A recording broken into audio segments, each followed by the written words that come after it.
One of which that actually feels strong from level 1. Here's the 60-second mule trick that changes everything. Start a Templar, grab Elemental Proliferation from the beach, then kill Hillock. This gives you 2 chances to dodge bad RNG.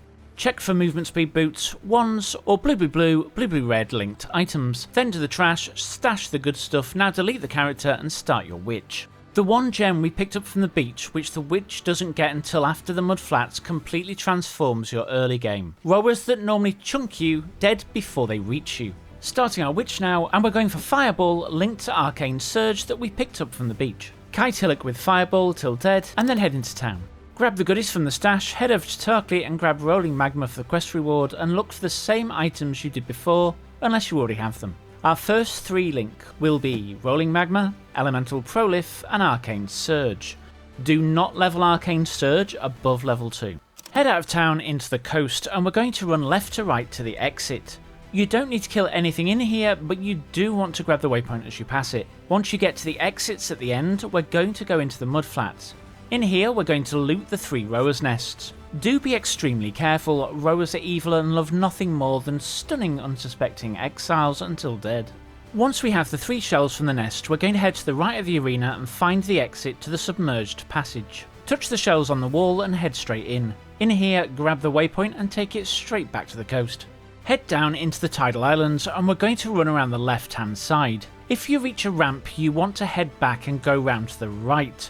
The ramp signifies a long journey to the left. Once you get to the bottom, you'll meet Hellrake. He tracks your movement, so we're going to need to move around him erratically to avoid him freezing us, killing us, or both. Once he's down, grab the medicine chest quest and the portal scroll.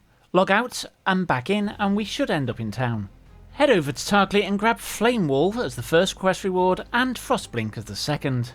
Now over to Nessa and grab the Quicksilver Flask and Summon Phantasm. Also buy Holy Flame Totem from her. Link this to Summon Phantasm to gain some helpful minions as your totems kill enemies. Take the waypoint back to the submerged passage. Our skill rotation all the way up until Act 3 is as follows. When you come to a big pack of enemies, drop Flame Totem and Flame Wall right between the totem and the enemies. If the enemies are white trash, then they'll die very quickly just with this. If they're blue mobs, then throw in a couple of extra Rolling Magma to finish them off. Make sure these go through the flame wall to gain the damage buff. Find the bridge stroke stairs thing and we're going to drop a portal on it. We're then going to head onwards to the ledge and pass straight through it to the climb. Head right and grab the waypoint. If there's a big open space below the waypoint, then go down, else up. Locate the cliff with the wheeled skeletons on poles, head past the green skeleton and don't stop running till you reach the lower prison. Take the waypoint back to town, go through the portal to the submerged passage and head downwards to the flooded depths.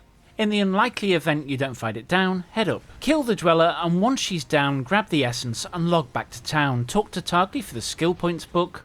And now head over to Nessa to grab Combustion for the quest reward and buy a second Combustion skill gem.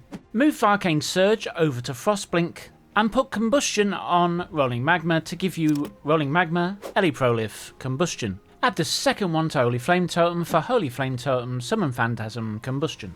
If you still have normal boots, then use the essence on them to try and get a movement roll. If you're lucky enough to already have runners, then upgrade your weapon with it instead. If you don't have at least a large mana flask, buy one from Nessa. Take the waypoint back to the lower prison and work your way through to the upper prison. In here, keep an eye out for the hidden room with a chest in it. You'll see this on the minimap. The chest has a chance to drop Quicksilver Flasks, which are very useful early. If this isn't upgraded already, then use a piece of currency on it if you've got one. Finally, head to the Warden's Chamber. Follow the blood trails on the floor until you come face to face with Brutus. Lay as much damage on him as possible while avoiding his slams. Try to stand behind him throughout the fight if you can, and don't forget that Frostblink can help you do this. Once he's down, log back to town. Head over to Tarkleigh and grab Flame Dash for the quest reward. Swap Frostblink for Flame Dash. Your movement skill link is now Flame Dash and Arcane Surge. Head over to Nessa and buy Clarity. You want to stop leveling this once you reach the point that you don't need to hit your mana flask. Take the waypoint to Prisoner's Gate, run down the side with the cliff and take the offshoot. Find the second offshoot and head out to the ship graveyard. Grab the waypoint, this is normally near the entrance, then find the overturned boat and drop a portal at it. Now find the entrance to the Cavern of Wrath. This is normally diagonally opposite to the entrance to this area. Once inside, take the waypoint back to town and use the portal. Enter the cave under the boat and find the quest marker. Touch it to release the All Flame. Grab it and head to the exit at the back of the room. Fairgraves the pirate will be right outside. Once he finally stops talking, finish him. Once he's down, log out, grab the skill book from Bestel for killing the pirate, and we're going to pick any of the quest rewards from Nessa. We're about to kill the end of Act 1 boss, and she does a lot of cold damage. You might want to get some cold resist rings. To do this, we can take an iron ring and sell it with a blue gem to a vendor. Grab the waypoint back to the Cavern of Wrath and head through to the Cavern of Anger. In here we're looking for the exit, but be extremely careful. Avoid running into the red squids. They explode on contact and will kill you. It's been the cause of my death far too often. Once you find Merveil's lair, head inside. This boss fight is split into 2 parts. Once you kill her as a lady, she will die, and then she'll come back as a sea monster. In her second incarnation, she'll have a lot of ads that you can use for gaining flash charges. Some of these do include the red exploding squids from the previous area, so do be a little bit cautious. There's quite a bit going on in this fight. There's arena effects and she throws grenades, and in her second phase she'll have like an area of effect around her. Once you do manage to finish her, exit the lair to the southern forest, run up the wall to the right and exit to the Act 2 town. Congratulations, you've made it through Act 1. I've shown you the ropes, where to go, what to grab, how to survive. From here on, I'm calling out gems, tree priorities, boss strategies, and anything important you should watch out for. If you need full navigation, check my detailed walkthrough playlist linked below. Let's pick up the pace. There are very few skill gem changes in this act. The first one is after you kill Fidelitas in the Chamber of Sin. We're going to grab Herald of Thunder as a quest reward from Groost, and buy Herald of Ice from Yena. These are aura skill gems that reserve our mana and in return give us some flat lightning and ice damage. Our second and last skill gem upgrade for this act is after you kill the big spider, the Weaver. And we're going to pick up Control Destruction from Silk and swap out Summon Phantasm for it to give us Holy Flame Totem, Control Destruction and Combustion. In this act you'll come across 3 bandits. You can either kill all of them for an extra skill point, or you can help one of them for a specific bonus. For League Star, I always suggest you help Alira for the 15% all res, it's really powerful. Before we kill Oak and Creighton, we do want to get the Fire Mastery. Critical strikes do not inherently ignite, 100% increased damage with hits against ignited enemies.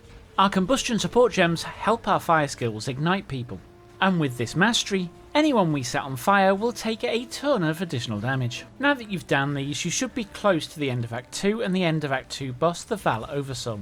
This fight is a little bit annoying. You want to stand behind the Vaal Oversoul as much as possible, because he will do big slams that will one-shot most players. He also calls in falling rocks, and these will hit you if you don't keep moving. He'll occasionally fire a blue laser. When he does this, he'll fire it 3 times, so keep rotating around him. His ads are also no joke, they're extremely tanky, but we're doing so much damage that they really won't cause us many issues. Once he's down, log to Act 2 town, sell any crap, and then take the waypoint to Act 3. Our first skill gem in Act 3 comes after we kill Piety for the first time in the crematorium. We're going to pick up Flammability as a quest reward from Maramoa. We'll use this against bosses to help lower their fire resistance, meaning we do more damage to them. There'll then be no more changes until we kill Gravicius and get to level 28. Speaking of Gravicius, he is one of the most dangerous bosses in Act 3. Do not stand up against him toe to toe, you want to kite him. And when he throws down his fire, get out of the area and then attack him from a distance. Once he's down, back to town, and we're going to get Cremation as a quest reward from Maramoa, and then go over to Clarissa and buy Armageddon Brand. We're then going to go back to Act 2 and buy the following gems from Yena: Faster Casting, Brand Recall, and Controlled Destruction. We're now going to drop the following skill gems: Flame Totem, Flame Wall, and Rolling Magma. If you don't have a Falling chest yet, try and get an Energy Shield base gambled from Maramoa. This will use some of your available gold. You should have quite a bit now to run a few rolls. Our 4-link ready for the Dominus fight is going to be Armageddon Brand, Control Destruction, Combustion, and Faster Casting. If you don't manage to gamble a successful 4-link blue chest, I haven't failed to be honest, so you should be able to do it, then just drop Faster Casting for now. Our second 3-link is going to be Cremation, Controlled Destruction, and Combustion. The very next skill point you spend after this switch should be to get the Keystone Runebinder. This reduces the number of totems we can cast to 0 and increases the number of brands that can attach to an enemy to 2. This doubles your brand damage. As we progress through Act 4, we want to pick up the following 2 brand masteries. You can cast 2 additional brands, and Brand Recall has 50% increased cooldown recovery rate. Let's talk about how we use these skills, and as an example we'll use the Dominus fight, the boss fight at the end of Act 3. Brands are skills that attach to enemies, and in the case of Armageddon Brand, it calls down a fireball about every second, which you can speed up through cast speed. Attaching 2 brands to the same enemy means that they'll get 2 fireballs hit them at the same time. You'll see at the top left of the screen you get the brand marker, which shows the number of dots around it, which is the number of brands you have out. Any brand that is currently attached to an enemy will be solid, any other will have a black hole in the middle. You do not want to cast brands too frequently, otherwise they'll overwrite old brands and you'll lose damage. Check the display frequently to know when to cast new brands. Brand Recall takes all your active brands and teleports them to you, the player. When used with Armageddon Brand, it causes all the brands to drop their fireballs at the same time. Do this on a boss for absolutely massive damage. Cremation is a skill that we basically cast on corpses, so when something dies from Armageddon Brand, we can cast Cremation on it and it will start to spew out little balls of fire. These do additional damage and really aid clearing.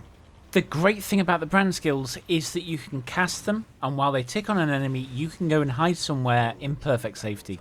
Especially in this fight where there's a big console in the middle to protect you. Remember, this is a leveling guide. In the event that your final skills don't kick into maps, don't worry, brands will take you all the way to endgame.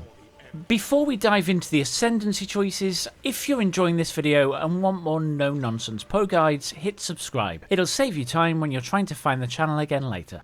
Once you've fought your way through the labyrinth and killed Azaro for the final time, it's time to ascend.